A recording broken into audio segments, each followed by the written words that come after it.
Well, hello, YouTubers. This is Swedish Survivor and Knife and Life. The reason behind this video is, once again, Kizer.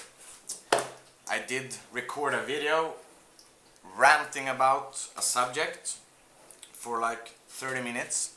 It's like 2 videos back when I talked about the whole mess with the Kizer and some YouTube celebrities that have slammed this company pretty much and basically lied about Kizer and their approach and what they are saying is false and so on and so on. So I was raging for like 24 minutes, not even going into the depth of these knives. I talked about them shortly. This one, Jesus, this one, and this one. And the reason behind this video is to give you a little bit more information. And I want to be clear, this is not a review. My last video about Kizer wasn't a review either. It was basically thoughts that I had regarding Kizer and regarding all of the mess that was back then. And I didn't go down in more of a depth per knife, and the reason behind this video is that I will break this knife down a bit more for you guys. And the model that is the first one out is this one. And it's not a coincidence that this is the one that my good friend Mattias gave me as a gift. Why? Yeah, it was a bit of a thank you for all the videos and all the entertainment that I have offered, I guess, and a thank you to me for showing all of these new Kizer knives and gave my thoughts about them. So basically this is a continue from my video last time, and with less curse words and a more cooled down Jimmy. So and again, for you guys that watched my Kizer the Saga video, where I was ranting like a madman basically, and I did use not the best of language, and for all of you guys that watched it and took offense, or for Kizer, who I suspect have watched that video also, I do apologize for that bad language and my rant, and I will try to keep this video better, less curse words and more hard facts. So, without any further ado, basically, this is a knife made by Kizer. Kizer is a Chinese knife manufacturer that is basically pretty new in the scene. It's new in that aspect that they are trying really hard to reach out to the knife community to show them that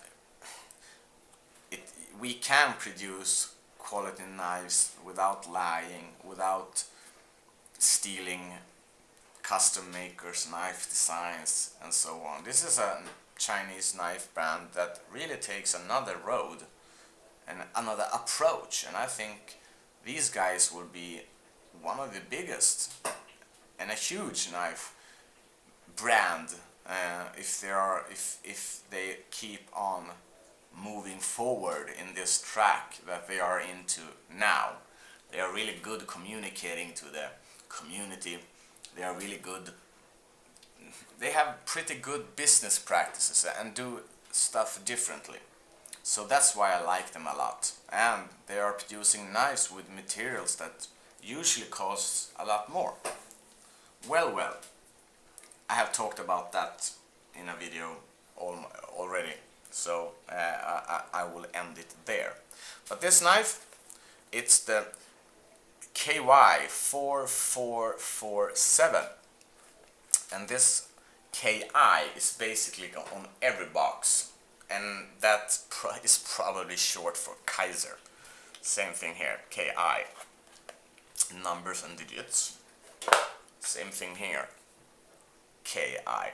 And I hope now, because I know that Kizer are listening to their follower base, start naming your knives. Do that. Start giving them good names that are not these numbers. Your knives deserves a good name. And if you want any help naming your knives that you are producing, just give me a call and I will be gladly to help you out in that matter. Well, this is a bit of an overview how it looks when you receive a Kizer knife, what's inside the box, and a little bit more in-depth thoughts about this particular model. So, when you open the knife is delivered in a little plastic sleeve, a pretty nice plastic sleeve because they have printed their name there. I like this, crafted with passion, and maybe people are laughing, but I really believe that they are using a lot of passion in creating these knives, because they, like I said, they have taken a different path. So you get this in a plastic bag and made in China at the end, and this is the knife. You have seen this already. I will put it down for a few seconds, and more stuff are inside here as well. I have two sleeves here because one of these plastic sleeves is from this knife, the prototype that I have and own, and I got this delivered only in this plastic bag, so I will put it in there. You get a little folder or pamphlet, looks like this, with the new logo.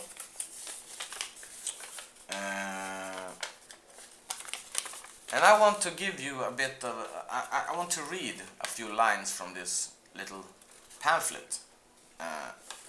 It's printed in English altogether. Congratulations on purchase of your new Kizer knife. Each component in Kizer products are engineered and machined to the finest tolerances.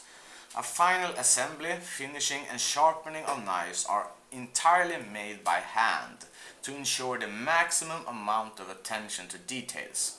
We subject our knives to the highest standard in the industry. Please enjoy your new knife in a safe and responsible manner. Thank you for choosing Kizer. Pretty nice, I have to say. Warranty information. I'm not going to go into that, but here is a bit information what goes under and covers by their warranty. And on the back side it's use and care, and basically generic information. But one other thing that is in this little bag is some extra screws. Two of them really small ones. That's a nice touch. These screws are the clip screws. These two, it's the same screw there. And I think, basically I think it's also the same size that this stabilizer disc is using. It would be better if I show you the knife and not having it outside. Sorry. That's a really nice touch. I really like that, because the small screws is probably the ones that you are stripping or destroying first if you are deassemble the knife or take it apart. I'm sorry for my chest hair. I look like a Jesus Christ. That wasn't nice. You get these extra screws. Nice touch, but I would rather have these screws that goes to the standoffs or and a new pivot screw as well. But I'm not gonna complain, because sending extra screws, I mean, it's not many brands are doing that. I know if you're stripping or destroying any screws that you have, you, either brand, pick one. You can contact them, and then we'll send you new screws free of charge often. So, but this is a really nice touch. That's one thing that they are doing really nice, I think. So a little plastic sleeve and a couple of extra screws and a generic piece of paper. Onward to the knife. 10 minutes. Well, you know me, I can't keep them short. I do apologize. This is the knife that my good friend Mattias gave me. I mean, this is so generous. I'm lost for words, basically. And you can be sure that I have thanked him 1,000 times, basically. But I will keep on thanking you, buddy, because this is probably the nicest gift that I have ever got from a viewer ever. And I have many nice followers that have been sending me knives, and I do appreciate those knives equally as much as this one. What I'm saying is that this is probably the most expensive gift that I have ever got from a follower. Well, onward to the knife. I'm just gonna move away. I have a lot of knives on my table here. I'm just gonna take this little cloth that I have to clean some of my fingerprints off. Here is that knife, the Kizer ki4447. Yes, it has a titanium handle, and it has a stainless steel pocket clip. It also like I said in my last video, it runs on ball bearings that many of Kizer's models are today. There you have the knife fully out. This knife is very, very, very smooth, and I think the geometry for the flipper is very, very high class, basically. No, it's good engineering work behind it. It has great geometry, and it flips really nice. And when I just, yeah, this is probably one of the smoothest knives I have in the collection. It's really nice, really nice. It has this stainless steel look to it, but it's titanium. And it's machined, so I hope, yeah, you can see it here. Very nice, this flame pattern. This purple color I really love.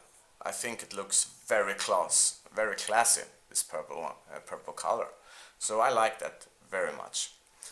The stabilizer disc is a really good addition, because it's a titanium lock, and it's a bit soft. So I have never bent or destroyed a liner lock knife, or sorry, frame lock knife, because I have over pushed it. But I mean, it can happen. So I like this little stabilizer disc as an extra safety. I always put a finger behind the lock bar like this, or I use both hands like that to ensure that I don't push the lock bar further out. So, but it's a nice addition.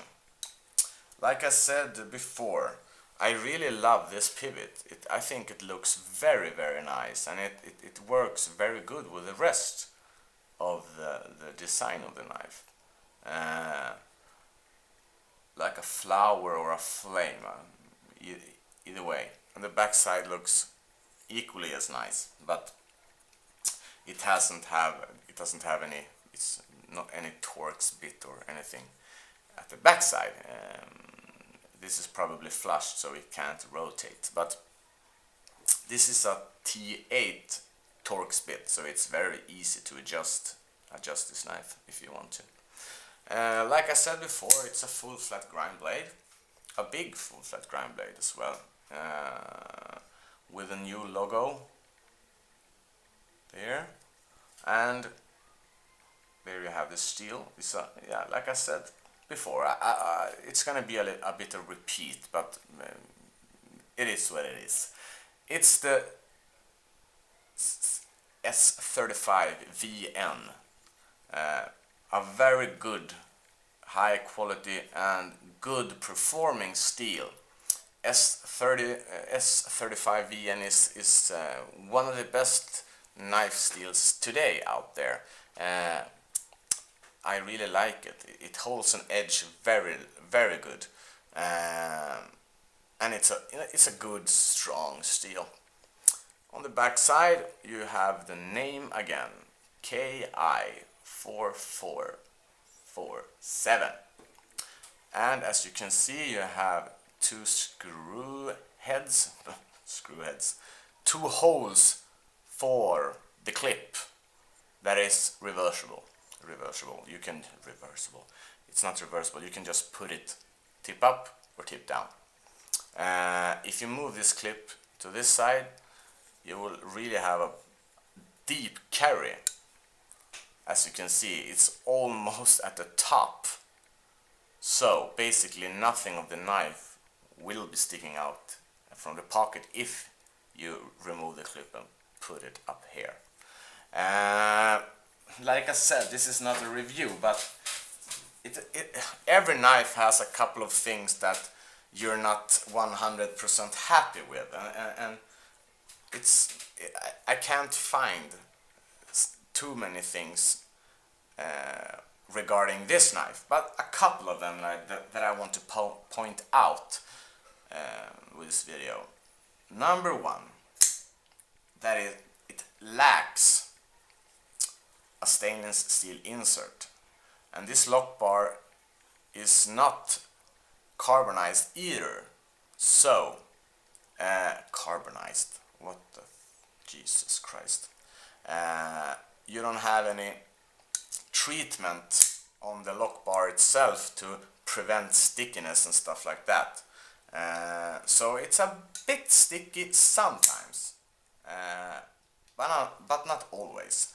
And I mean, this knife is not broken in yet, so that probably will not be an issue. But I would have been very happy to see that a stainless steel insert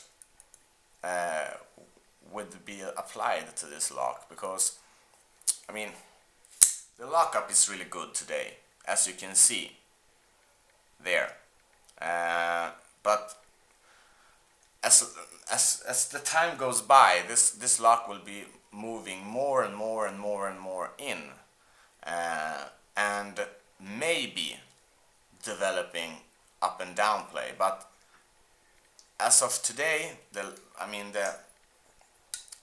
lockup is really nice. It's really solid in every direction, and it's pretty early, so you have a lot of time for it to wear in. But if you see this movie Kizer representatives, if you are going to change anything on this knife, stainless steel insert. Same thing with this knife, the Ki41X1. Same thing here, no stabilizer disc, but the engaging of this to open and closing it, it's a bit smoother than this one. This has seamlessly, I mean, you don't even feel the contact between the lock bar and the back of the tang on this knife when you're disengaging it, and that's really nice. And another thing that I reacted to, it's this. If you look at the angle which they have finished this lock, you can see the angle there, really nice angle. It has been finished the right way, like a spoon at the end, if you understand me. See if you can see it here. Yeah, maybe you can see it here. Come on, no chest here. There you go. And my knife, this one, you can see, I don't know if you can, if it looks, yeah, you have an angle, but it's more flat-lined than this one. You can see it here. You see, you have a bit of an angle at the end. You see it, but it's almost a straight finish at the back side. I think that's by mistake. But the knife has no problems at all and no issues. I don't know if this is gonna be an issue as longer in on this knife's lifespan. I can't say that today, but I will be getting back to you if the knife develops any type of lock or yeah, up and down play or stuff like that. But that's one thing that I saw straight from the box. If I have to find any problems, and there are few on this knife. But that's one thing that I have wished that I have made it with a more angle, and that you can see it's almost flat. And if you watch this one, let's see if you can put them next to each other maybe. Let's see. Yeah, there you see that angle. And I'll take this one. Yeah, you can see the difference. So that's just one thing to point out on this knife. Probably will never be an issue, but I say it anyway. Jesus Christ, what a long video, and I'm hearing inside my head that my English in this video sucked because I don't find the right words that I want to say. But another thing that I don't really like on this knife, it's the clip. The clip has a really nice design to it. It goes like an S or a snake in the grass. That's really nice, but I don't understand why they did this. See how much this sticks up? A lot. And that basically means that when I have this knife in my hand, like this, I'm gonna remove this ring so don't scratch up the knife. When I put my hand around the knife like this and cramp up a bit, I feel this clip a lot against the inside of my hand. This clip is basically the same clip, but it doesn't have that snake in the grass pattern. But if you see this clip, how much this goes out, up, and then let's see if you can do this. There, and you see the difference is a big difference there and here.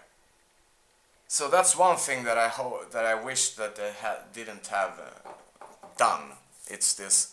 I don't know. This they have done just by design. I think it has no practical use. There are no explanation why you have to have this steep of an angle up. Of course, you can. It will be easier for you to put this in pants because it goes. You can have a thicker pocket, if you understand what I mean. I can take some paper here to give you a little demonstration.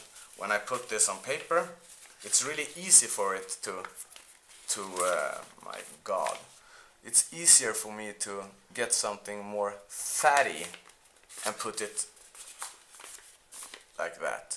So yeah, maybe that's what they have thought, or maybe that's why they choose to do this. But this I don't like particularly much. I think that they should have been doing it like that. But yeah, it's hard for me to get a knife and not find any I don't find any stuff that I don't like. It's really hard. Everything else with this knife, I think I find find they're really nice, actually. Jesus, I thought just here now that the screws was loose. No, it wasn't. Here's the thumb studs. They go out a bit outside the scales or handle of the knife, so that's nice. It's easy to get your thumb in there. But this is a flipper knife, so using the thumb studs, I mean, you never do that, basically. You have a really nice flipper, so the thumb screws are just there, basically, and they are not acting as a stop pin either, because the stop pin is there. Yeah, this is the Kizer Ki4447. I like this knife a lot. I wish that they wouldn't have done this to the clip. I also wish that they had put a stainless steel insert in the lock bar. That would be great if they'd have done that. But yeah, you can't get everything you ask for. So this is my overview, or I don't know what to call it. My thoughts again on this knife, more broken down, I guess. I haven't used this knife, or I haven't hard used it and put it to the test, worked with it for a whole day or something like that. I have tried to cut paper and paracord with it, and the edge on it is really nice, but how the S35VN blade will hold up after extensive use, I do not know that, because I don't know how good the hardness process is. If it's hardened to like 58 to 60 on the Rockwell or whatever, and I mean, you can have the best steel in the world, but if you don't have a good hardness on it, it doesn't matter. It's very important. So that's why Buck, for instance, Buck's 420 high carbon is legendary, because they are using the Boss heat treat on it. So the heat treat is very important, and I don't know how well the Kizer's S35VN and their VG10 holds up after a longer time, basically. I mean, I just lied there. I have cut with this a lot. I have to say, this is a VG10 steel. That's a prototype from the Vanguard series. There are still soon to be released. But this VG10 acts and works exactly as good as the VG10 from a Spyderco, like the Delica, that has been my reference EDC for many years. It holds up really good, and it holds the edge nice. So I don't think that this 35VN would be any different. I think it will perform as good as any S35VN on any brand. Pick one. So that's my thoughts more about this knife. Maybe this is a review after all. I don't know. Call it what you'd like, but a real review will be out shortly. Shortly. Give me a couple of weeks. I have many knives that are new now that I have to record videos, play with, use, and stuff like that. So 30 minutes, and I thought to myself when I started this video, take it slow. Don't take half an hour to say what you want, but I did it anyway. I hope you like this video. If you do, please press the thumbs up. If you're not a subscriber, please be. I will be really happy. Help me get over 1,000. That would be really nice. That would be a good weekend gift. I missed it. There you go. Nice knife. I like it a lot. Change the clip, put in an insert to this one, and it will be 100%. There you go. Now I should pause this video. Not pause, I will end it. And I will be writing a few pointers when I'm gonna talk about this knife and this knife, and I promise you I will keep those videos a lot shorter than this 30-minute long video. Thank you so much for your continuing support. Take care of yourself and each other, and remember, always stay sharp.